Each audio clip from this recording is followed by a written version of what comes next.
Lord, you say, if my people who are called by my name will humble themselves, pray, and seek my face, then you will hear them, and you will heal their land. Lord, would you help us here in the next few moments? Lord, help us to put away and put aside any self-righteousness, any pride, even with that hurt or pain that has become a scab, would we allow you to heal? Lord, would you check our fears and our insecurities?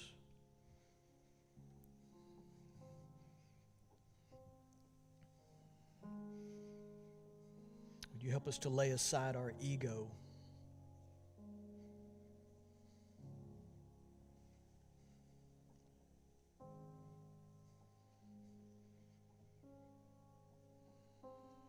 So Jesus, thank you.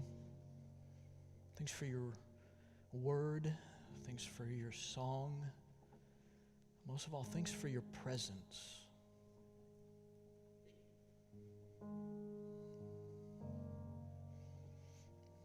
In your holy, in your precious name, amen.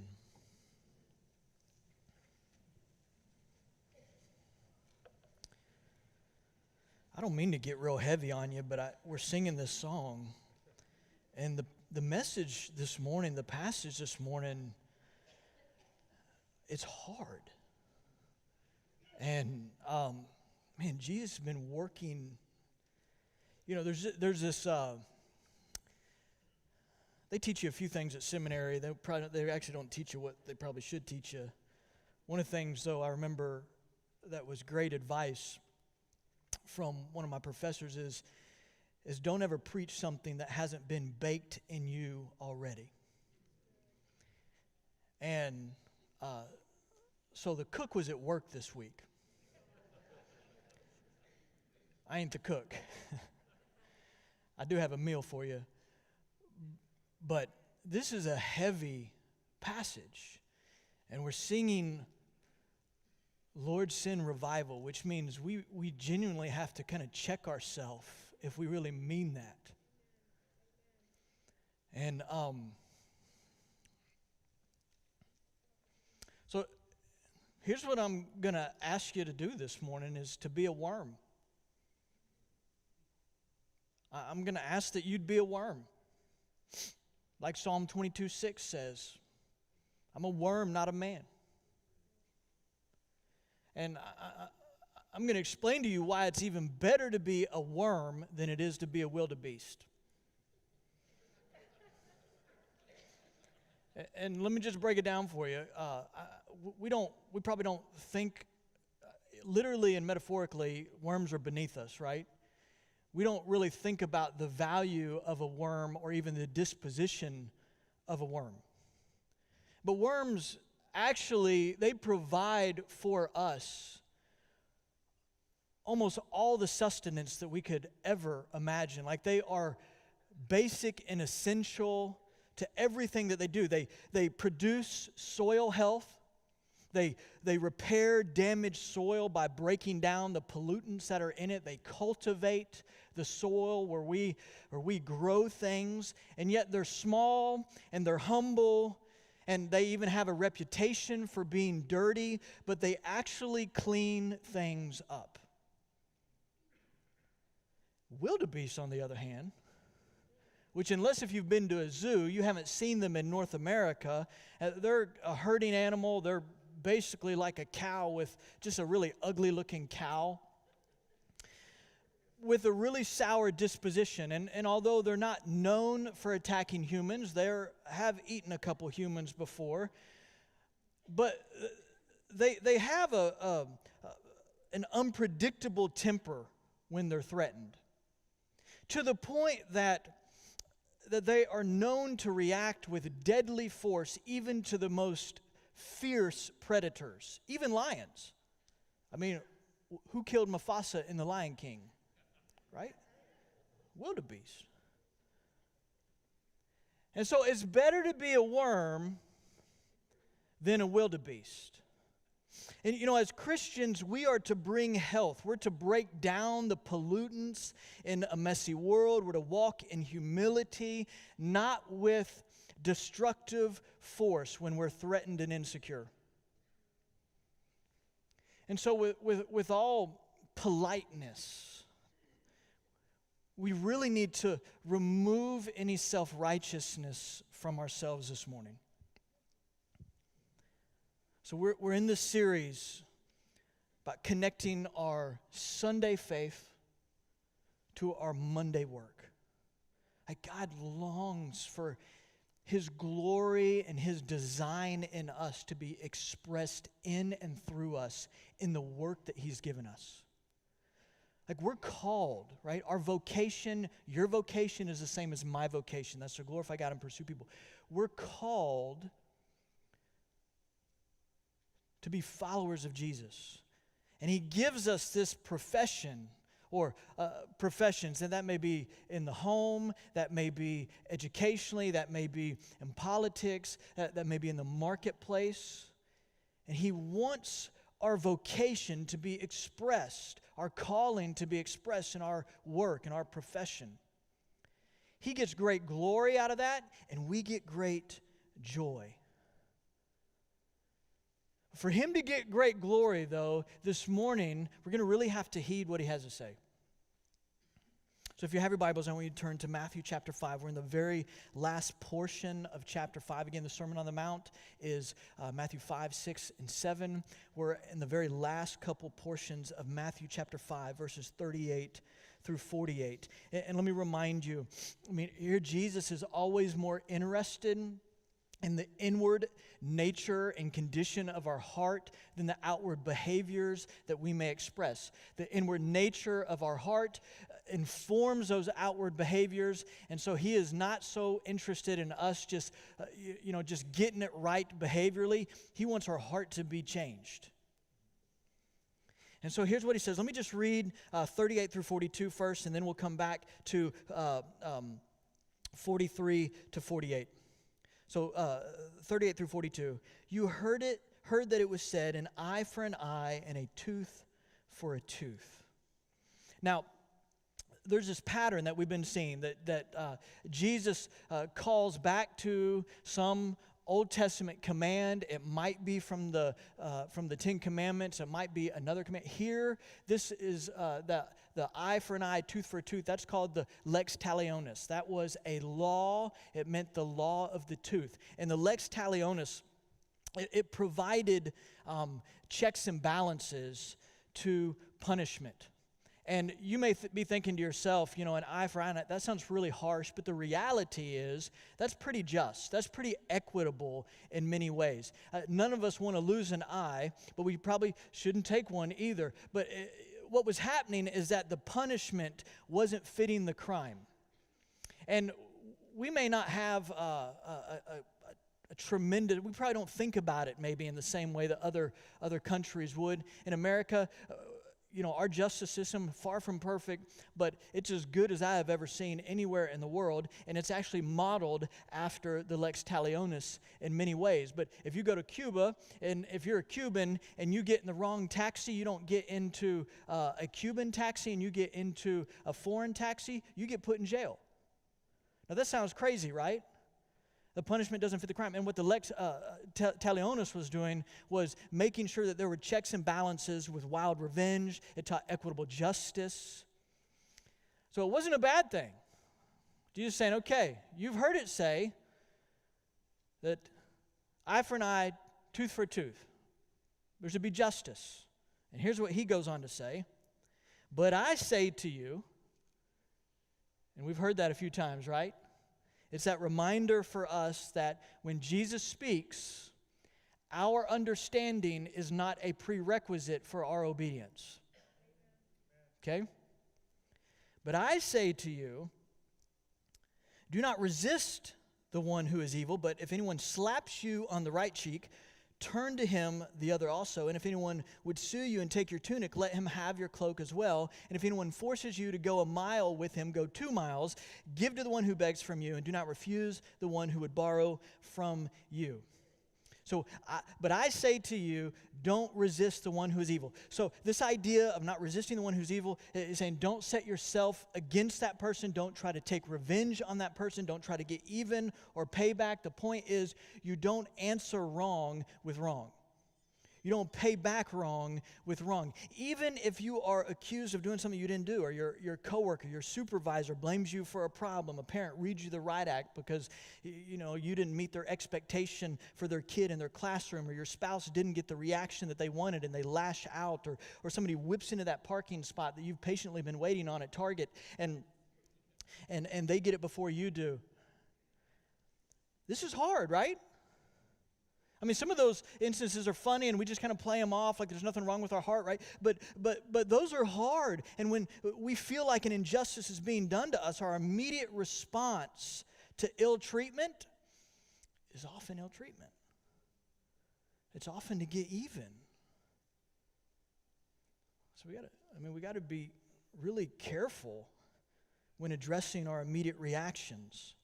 Even if the person who treated us with ill will needs to learn a lesson, right?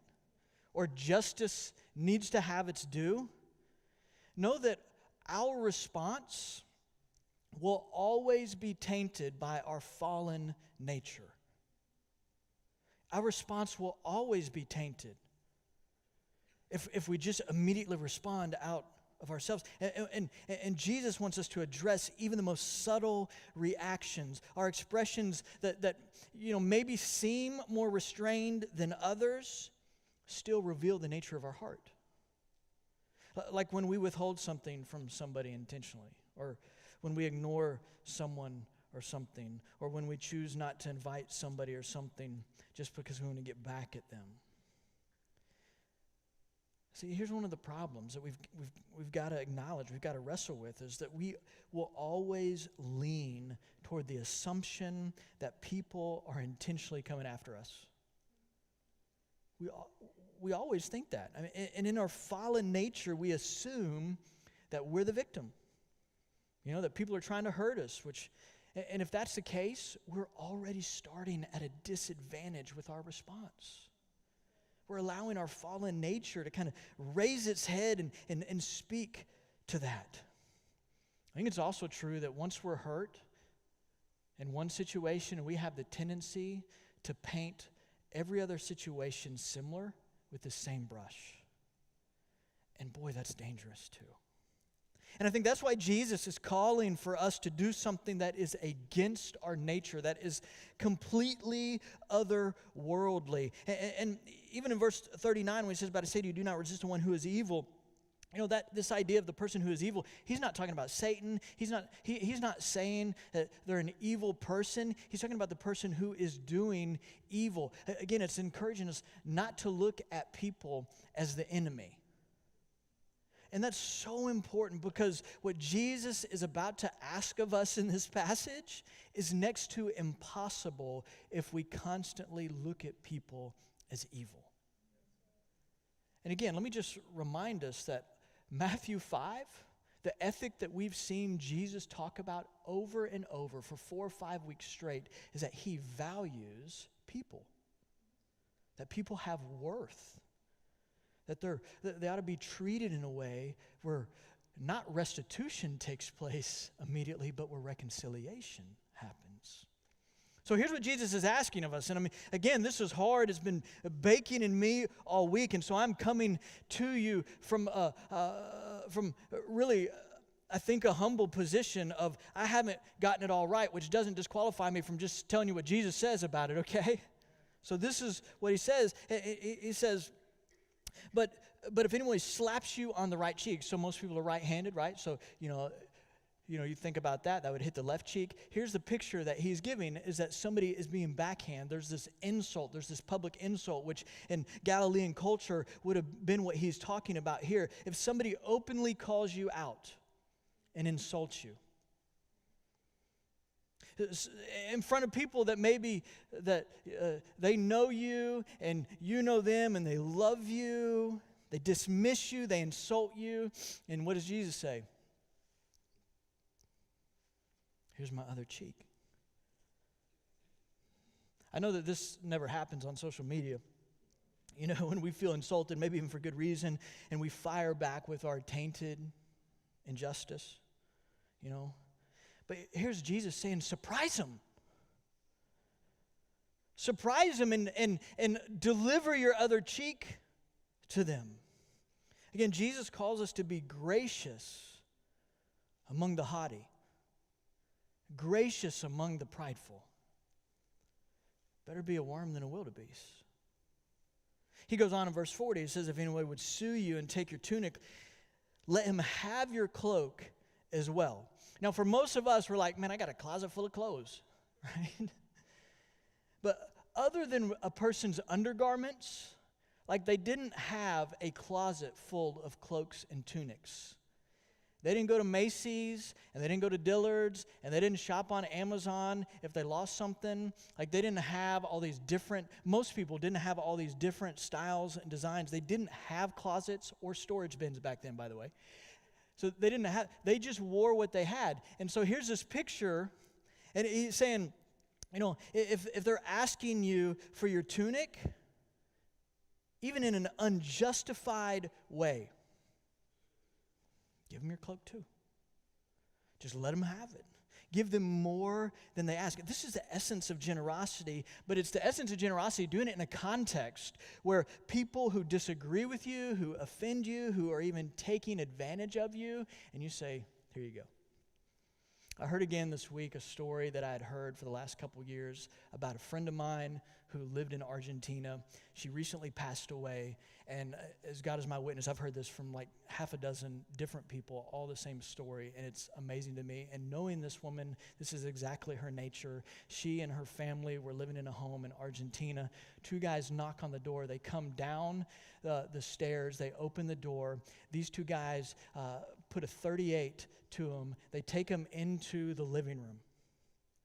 And one guy is standing there with a .38 while the other thief is going around the house and taking as much as he can and putting it in their Suburban.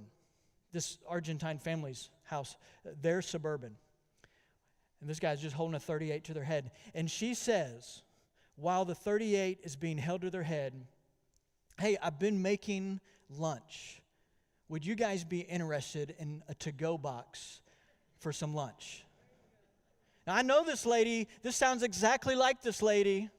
Can you imagine a .38 is to your head and you're offering the one who is filling up your Suburban with your stuff lunch? 2 weeks later, thief calls. Would you guys like your Suburban back? We're so sorry. Here are the keys at the train station. You can pick it up whenever you want. That's what Jesus is talking about here. He calls us to surprise people. Be generous even above and beyond. He calls us to be generous with the greedy, even if it means that they're taking advantage of us. Man, it's better to be a worm than a wildebeest, right?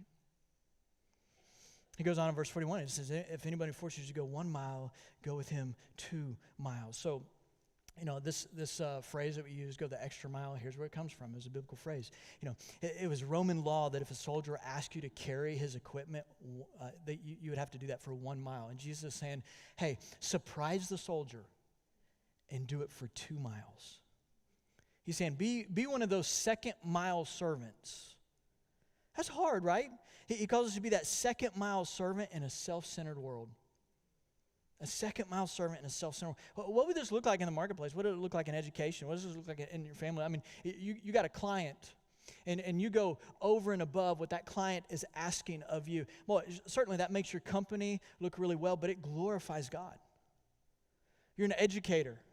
And you recognize that those kids aren't just there to fill out that worksheet, but you are investing in them in such a way that not only do they pass their Texas STAR test or whatever, but they actually get it. Man, that's second mile service, right? Or your neighbor, it may be as simple as they call you up, hey, you got a stick of butter, you give them 2, right? But you're a second mile servant in a self-centered world. You're modeling the ways of Jesus. Better to be a worm than a wildebeest. And then he says in verse 42, give to the one who begs from you and do not refuse the one who would borrow from you.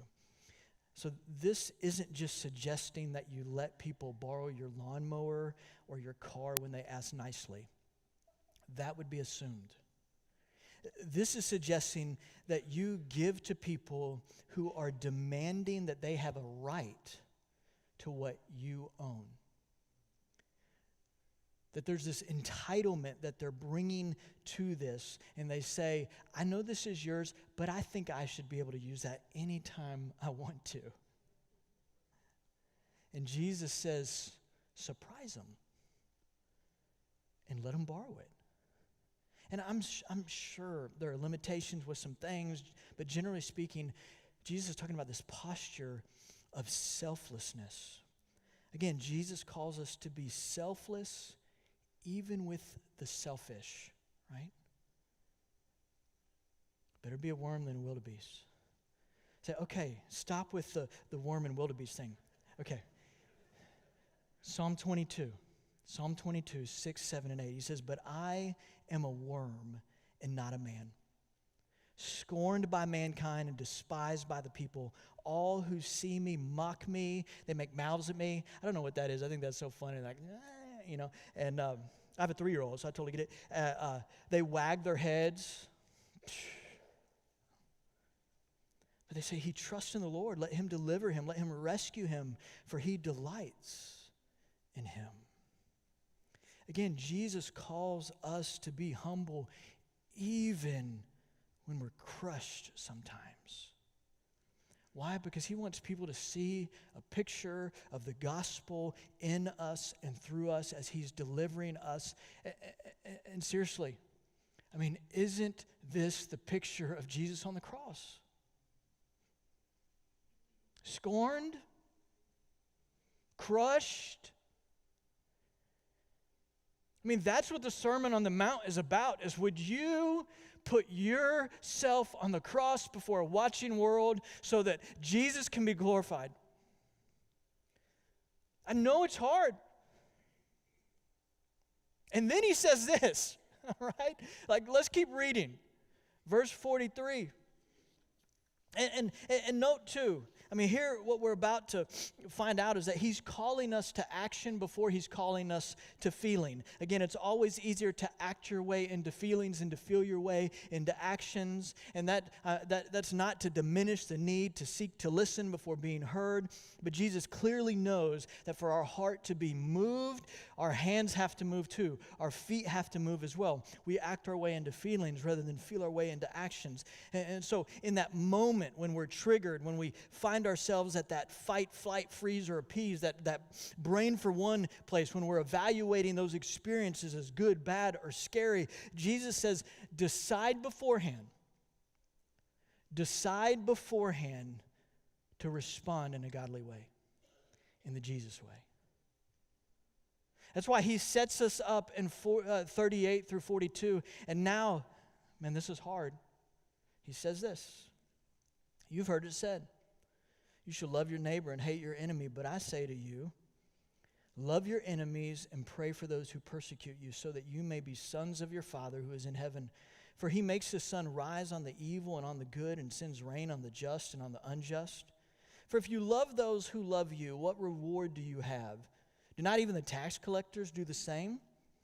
And if you greet only your brothers, what more are you doing than others? Do not even the Gentiles do the same?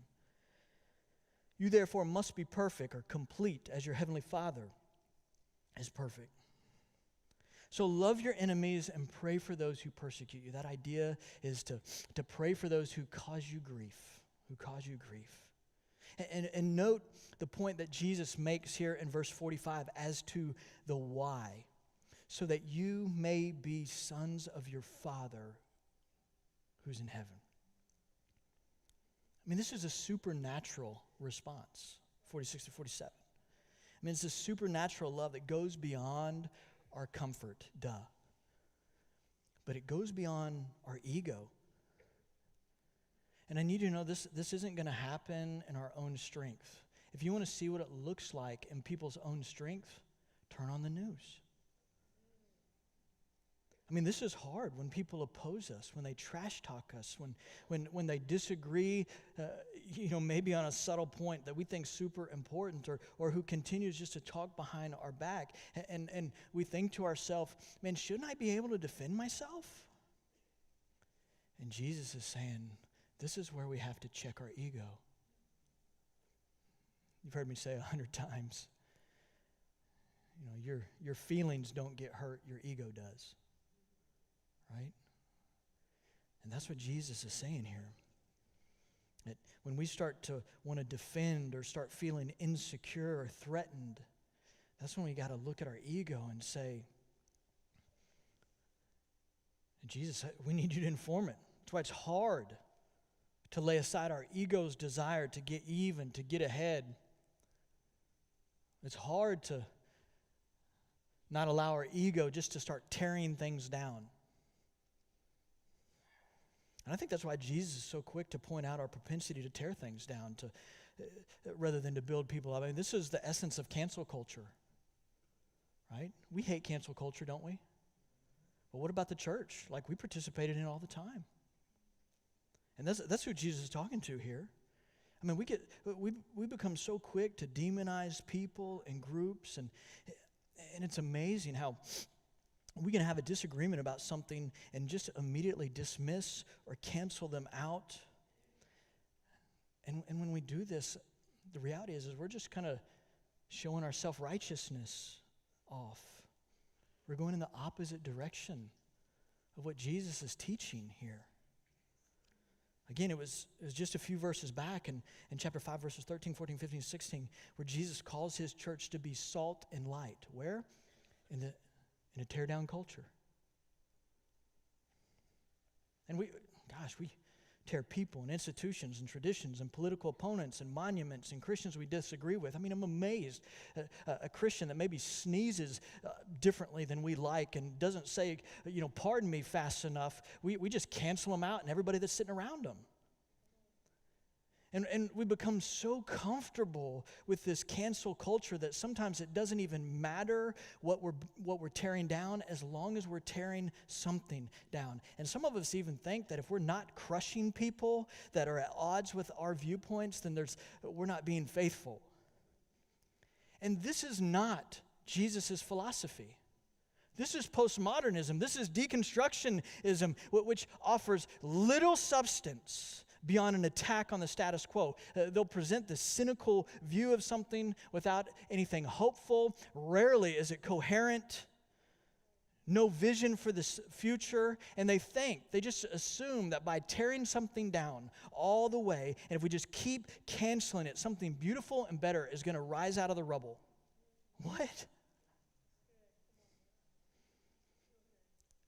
And I need you to understand that is an immature and that is an unhelpful way to approach being salt and light. This is not the way of Jesus. And again, Matthew 5 is constantly reminding the church that we are to live in this culture as salt and light. So this is a challenge. I mean, this is the challenge, to bring redemption and the gospel in the midst of a day where it is just really easy, and we have all the tools in the world to tear people down. And think about this, how easy it is to tear things down. I mean, demolition is simple. Redemption is hard, right? I mean, it takes immense talent. It takes a masterful workman to redeem something, to make it new, but it only takes a bully with a sledgehammer to tear something down. And because of that, there's always going to be more critics than there's going to be redeemers. You remember what Paul said in 2 Corinthians chapter 5? He reminds us that we are called to be ambassadors of a ministry of reconciliation.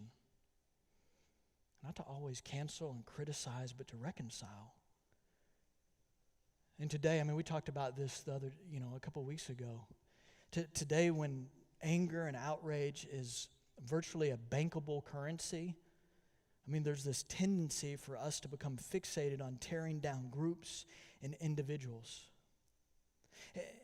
And note conversations and thoughtful listening and articulating different viewpoints. It always takes more effort than just labeling somebody as a racist or a liberal or a heretic or a flat earther and then banishing them, never considering that a dialogue might actually stimulate growth in us as well as in them. I mean, it's always easier to deplatform somebody with whom you disagree than to grow Jesus' platform to counter opposing ideas. It's simpler to boycott a group than to actually engage and grow. And so let's offer something better. Listen, Jesus did not spend a lot of time criticizing and complaining about the existing culture. Actually, he turned tables over in the temple. But the Christian movement didn't spread like wildfire because the disciples convinced a population of how awful the Romans were and how everybody else's views were wrong and theirs was right. I mean, Christianity exploded because it represented something new, something redemptive, something eternal, something lasting. I mean, the early church didn't need to tear down culture or people, especially those with non-salvific differing viewpoints. They knew that no other news could even compete with the gospel. So let's be careful to not think that our moaning, groaning, complaining, even voting is going to change the tide of compromise and sin. I do think voting is critical. I do think in fact, I think the church needs to step up into some of those spaces more. I think that's what being salt and light is talking about. But the answer to an ungodly culture or opposing viewpoints is not less secular or pagan culture. It is more gospel. An unbelieving world that behaves like an unbelieving world is not the real threat to the church. They're doing what they know what to do. The bigger problem is when the church behaves like the unbelieving world. And if Christians continue to attempt to bully people and to acting differently, but listen, the only hope for the world is when the church truly walks in faithfulness to what Jesus calls us to be. Christians ought to offer more than our complaints and outrage because we got way more to give. And listen, in no way am I suggesting that we shouldn't bring light to the people and groups that are full of injustice and abuse. We've got to protect the innocent, but we've also got to step into those dark spaces and places. The problem comes when tear down becomes the default posture and we spend a disproportionate amount of time and energy venting about the evils and the philosophical differences rather than offering the gospel. And listen, certainly Jesus calls us to stand. I mean, that is so much of what Matthew chapter 5 is about. He calls us to be a people of conviction, but he also calls us to be a people of conviction with love and humility. So it may mean that as we stand with conviction, we're standing with an open hand rather than with a fist. And if one is spending more time defending and venting than actually sharing the gospel, that's not the Jesus way. If one is spending more time protecting and guarding themselves from the culture and world than bringing light into dark spaces, that's not Jesus' way.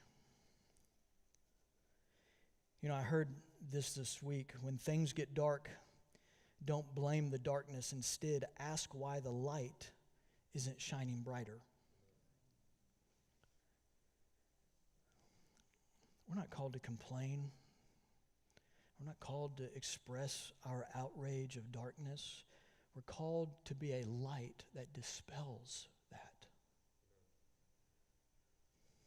See, here's where, being a worm rather than a wildebeest steps into this Sunday to Monday thing. God calls it. He gives you a profession. He gives you a work. And again, that may be in the home. That may be in a marketplace where you see compromise happening on a regular basis. And he wants you to step into this. It may be politics. We need godly politicians. He wants you to step into that space. Man, it's certainly in our schools, in education. And he wants you to step into that space. He's created you to be a light that dispels darkness, not just complains about it. So be a worm before you're a wildebeest. Jesus, would you help us? I know even as much as you've been baking in me for years and years, and even as the heat got turned up this week, what you call us to do, what you're calling us to do in this passage is hard, and it's impossible apart from your Holy Spirit enabling us to do it. And so, Lord, help us to trust what you have for us. Help us to trust in how you're calling us. Help us to trust in the ways that you're calling us to live for our joy and, more than anything, for your glory.